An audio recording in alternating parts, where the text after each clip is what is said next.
ਇਹ ਹਫ਼ਤਾਵਾਰ ਬਾਈਬਲ ਦਾ ਦਰਸੀਵਾਸ Plainfield Christian Science Church Independent ਵੱਲੋਂ ਹੈ, ਜਿਹੜਾ ਨਿਊ ਜਰਸੀ ਅਮਰੀਕਾ ਵਿੱਚ ਹੈ।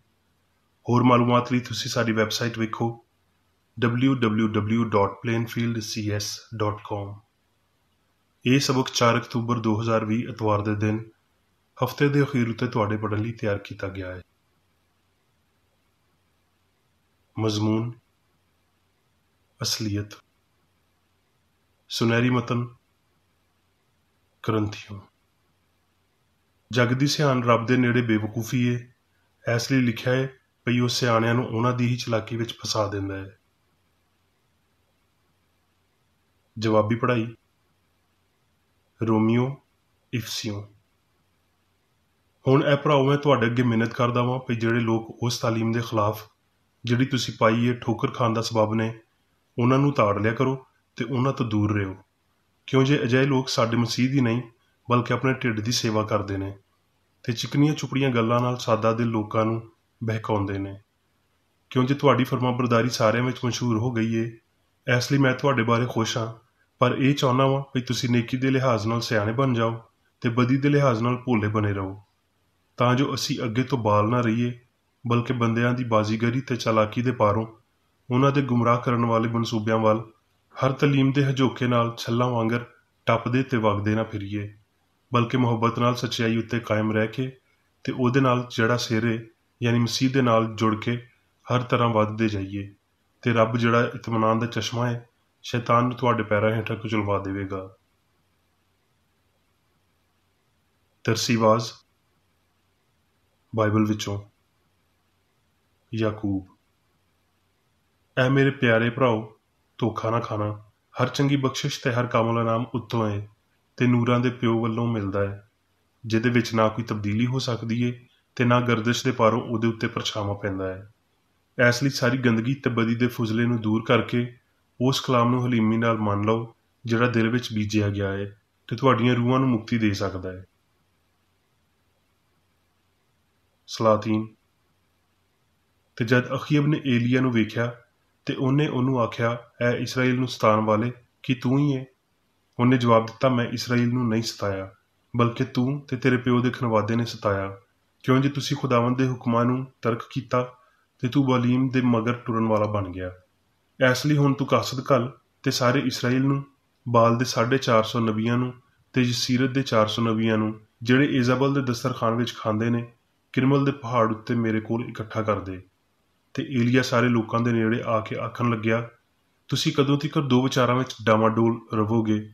ਜੇ ਖੁਦਾਵੰਦ ਦੀ ਰੱਬ ਏ ਤੇ ਉਹਦੇ ਮਗਰ ਟੁਰਨ ਵਾਲੇ ਬਣ ਜਾਓ, ਤੇ ਜੇ ਬਾਲ ਏ ਤੇ ਉਹਦੇ ਮਗਰ ਟੁਰੋ। ਪਰ ਉਹਨਾਂ ਲੋਕਾਂ ਨੇ ਉਹਨੂੰ ਇੱਕ ਲਫ਼ਜ਼ ਦਾ ਜਵਾਬ ਨਾ ਦਿੱਤਾ। ਤਦ ਏਲੀਆ ਨੇ ਉਹਨਾਂ ਲੋਕਾਂ ਨੂੰ ਆਖਿਆ, ਇੱਕ ਮੈਂ ਇਕੱਲਾ ਹੀ ਖੁਦਾਵੰਦ ਦਾ ਨਬੀ ਬਚਿਆ ਵਾਂ, ਪਰ ਬਾਲ ਦੇ ਨਬੀ 450 ਬੰਦੇ ਨੇ। ਇਸ ਲਈ ਸਾਨੂੰ 2 ਢੱਗੇ ਦਿੱਤੇ ਜਾਣ ਤੇ ਉਹ ਆਪਣੇ ਲਈ ਇੱਕ ਢੱਗਾ ਚੁਣ ਲੈਣ ਤੇ ਉਹਨੂੰ ਟੋਟੇ ਕਰਕੇ ਲੱਕੜੀਆਂ ਉੱਤੇ ਧਰਨ ਤੇ ਹੇਠਾਂ ਅੱਗ ਨਾ ਬਾਲਣ, ਤੇ ਮੈਂ ਦੂਜਾ ਢੱਗਾ ਤਿਆਰ ਕਰਕੇ ਉਹਨੂੰ ਲੱਕੜੀਆਂ ਉੱਤੇ ਧਰਾਂਗਾ ਤੇ ਹੇਠਾਂ ਅੱਗ ਨਹੀਂ ਬਾਲਾਂਗਾ। ਤਦ ਤੁਸੀਂ ਆਪਣੇ ਦੇਵਤਾ ਅੱਗੇ ਦੁਆ ਕਰਨਾ ਤੇ ਮੈਂ ਖੁਦਾਵੰਦ ਤੋਂ ਦੁਆ ਕਰਾਂਗਾ, ਤੇ ਉਹ ਰੱਬ ਜਿਹੜਾ ਅੱਗ ਨਾਲ ਜਵਾਬ ਦੇਵੇ ਉਹ ਹੀ ਰੱਬ ਠਹਿਰੇ। ਤੇ ਸਾਰੇ ਲੋਕੀ ਬੋਲ ਪਏ, ਚੰਗੀ ਗੱਲ ਕੀਤੀ ਏ। ਤਦ ਏਲੀਆ ਨੇ ਬਾਲ ਦੇ ਨਬੀਆਂ ਨੂੰ ਆਖਿਆ, ਤੁਸੀਂ ਆਪਣੇ ਲਈ ਇੱਕ ਢੱਗਾ ਚੁਣ ਲਓ ਤੇ ਪਹਿਲਾਂ ਉਹਨੂੰ ਤਿਆਰ ਕਰੋ, ਕਿਉਂ ਜੇ ਤੁਸੀਂ ਬਹੁਤੇ ਹੋ ਤੇ ਆਪਣੇ ਦੇਵਤਾ ਤੋਂ ਦੁਆ ਕਰੋ, ਪਰ ਹੇਠਾਂ ਅੱਗ ਨਾ ਬਾਲਣਾ।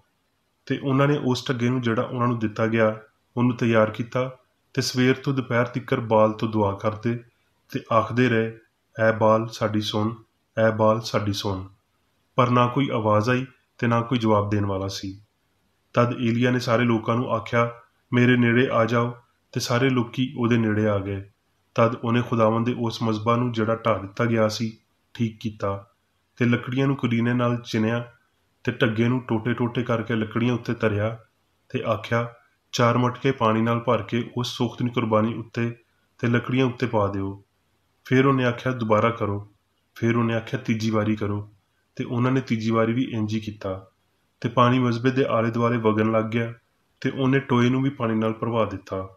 ਤੇ ਸ਼ਾਮ ਨੂੰ ਕੁਰਬਾਨੀ ਚੜਾਉਣ ਦੇ ਵੇਲੇ ਏਲੀਆ ਨਬੀ ਨੇੜੇ ਆਇਆ ਤੇ ਉਹਨੇ ਆਖਿਆ, ਐ ਖੁਦਾਵੰਦ ਇਬਰਾਹੀਮ ਤੇ ਇਜ਼ਹਾਕ ਤੇ ਇਸਰਾਈਲ ਦੇ ਰੱਬ, ਅੱਜ ਪਤਾ ਚੱਲ ਜਾਵੇ ਕਿ ਤੂੰ ਹੀ ਰੱਬ ਏ ਤੇ ਮੈਂ ਤੇਰਾ ਬੰਦਾ ਵਾਂ, ਤੇ ਮੈਂ ਇਹਨਾਂ ਸਾਰੀਆਂ ਗੱਲਾਂ ਨੂੰ तेरे हुक्म नाल ही कीता है।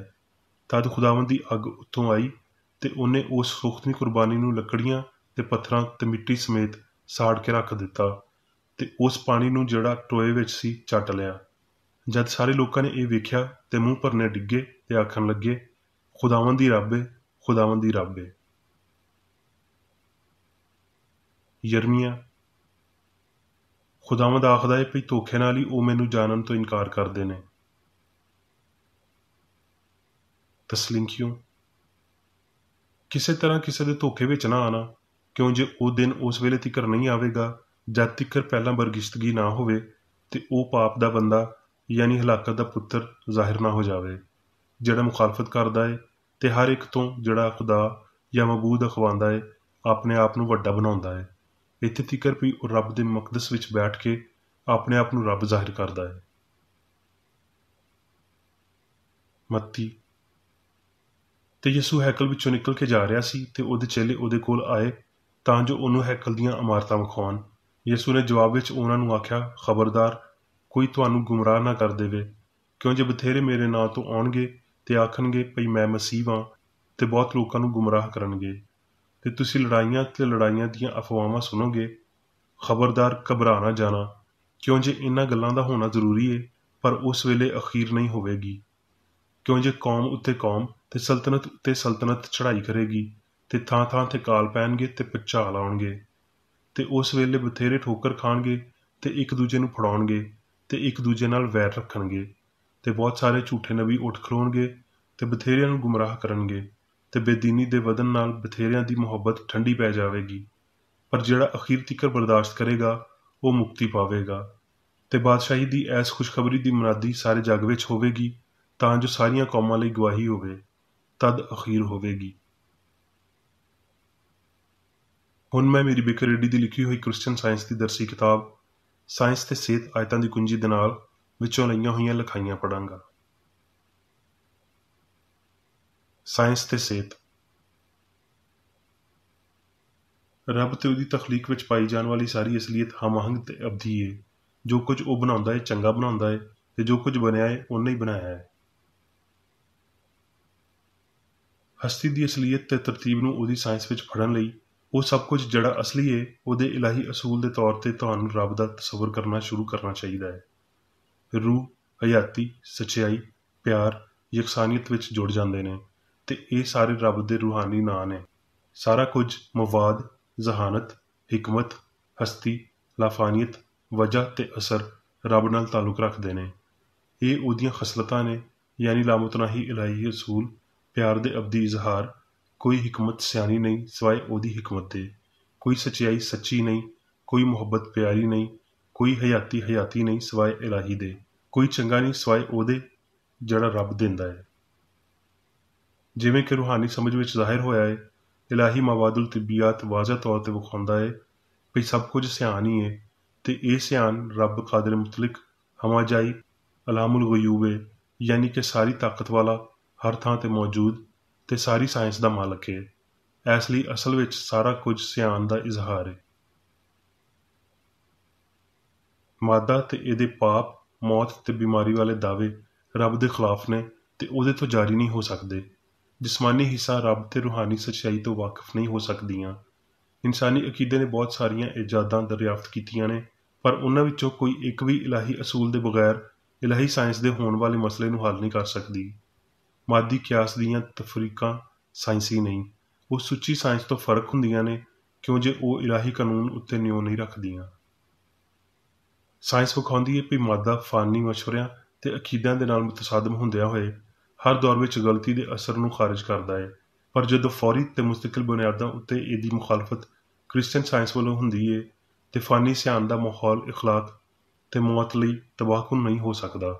ਐਸ ਜ਼ਹਿਨੀ ਗਲਾਜ਼ਤ ਲਈ ਸੱਚਾਈ ਤੇ ਮੁਹੱਬਤ ਜ਼ਹਿਰ ਮਾਰ ਨੇ ਤੇ ਇੰਜ ਇਹ ਵਜੂਦੀਅਤ ਨੂੰ ਤਕਵੀਅਤ ਦਿੰਦੇ ਤੇ ਬਰਕਰਾਰ ਰੱਖਦੇ ਨੇ। ਪੰਜਾਂ ਹਿੱਸਾ ਤੋਂ ਹਾਸਲ ਹੋਣ ਵਾਲਾ ਗੈਰ ਜ਼ਰੂਰੀ ਇਲਮ ਬਸ ਆਰਜ਼ੀ ਫਾਨੀ ਸਿਆਣ ਦਾ ਨਜ਼ਰੀਆ ਫਹਿਮ ਦਾ ਨਤੀਜਾ ਹੈ, ਨਾ ਕਿ ਰੂਹ ਜਾਣ ਦਾ, ਤੇ ਇਹ ਉਹ ਸਭ ਦੀ ਨਿਸ਼ਾਨੀ ਪੇਸ਼ ਕਰਦਾ ਹੈ ਜੋ ਕੁਝ ਬਦ ਤੇ ਜ਼ਵਾਲ ਪਜ਼ੀਰ ਹੈ। ਫਿਤਰੀ ਸਾਇੰਸ ਜਿਵੇਂ ਭਈ ਇਹਨੂੰ ਆਮ ਤੌਰ ਤੇ ਆਖਿਆ ਜਾਂਦਾ ਹੈ, ਅਸਲ ਵਿੱਚ ਫਿਤਰੀ ਨਹੀਂ ਹੈ ਤੇ ਨਾ ਸਾਇੰਸੀ ਹੈ, ਕਿਉਂ ਜੇ ਇਹ ਮਾਦੀ ਹਿੱਸਾਂ ਦੀ ਗਵਾਹੀ ਨਾਲ ਪੈਦਾ ਹੁੰਦੀ ਹੈ। ਪੁਰਾਣੇ ਮਸੀਹੀ ਇਲਾਜ ਕਰਨ ਵਾਲੇ ਸੀ। ਮਸੀਹਤ ਦਾ ਇਹ ਅਨਸਰ ਗਵਾਚ ਕਿਉਂ ਗਿਆ ਹੈ? ਕਿਉਂ ਜੇ ਸਾਡਾ ਮਜ਼ਹਬੀ ਨਿਜ਼ਾਮ ਘੱਟੋ ਘੱਟ ਸਾਡੇ ਤਿੱਬੀ ਨਿਜ਼ਾਮਾਂ ਦੇ ਹੇਠਾਂ ਆ ਗਿਆ ਹੈ। ਪਹਿਲੀ ਬੁੱਤ ਪ੍ਰਸਤੀ ਮਾਦੇ ਉੱਤੇ ਯਕੀਨ ਸੀ। ਸਕੂਲਾਂ ਨੇ ਖੁਦਾਈ ਉੱਤੇ ਈਮਾਨ ਦੀ ਬਜਾਏ ਮਨਸ਼ੀਆਤ ਦੇ ਫੈਸ਼ਨ ਉੱਤੇ ਈਮਾਨ ਨੂੰ ਵਧਾਇਆ ਹੈ। ਮਾਦੇ ਦੇ ਆਪਣੇ ਹੀ ਮੁਖਾਲਫ ਨੂੰ ਤਬਾਹ ਕਰਨ ਦਾ ਯਕੀਨ ਕਰਦਿਆਂ ਹੋਏ ਸਿਹਤ ਤੇ ਹਮਾਂਗੀ ਨੂੰ ਕੁਰਬਾਨ ਕਰ ਦਿੱਤਾ ਗਿਆ ਹੈ।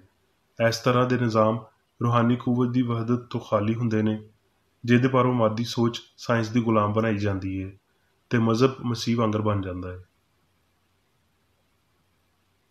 ਫਾਨੀ ਸਿਆਣ ਖੁਦੀ ਤੋਂ ਅਣਜਾਣ ਹੁੰਦੀ ਏ, ਨਹੀਂ ਤੇ ਇਹ ਖੁਦ ਫਰੇਬ ਕਦੀ ਨਾ ਹੁੰਦੀ।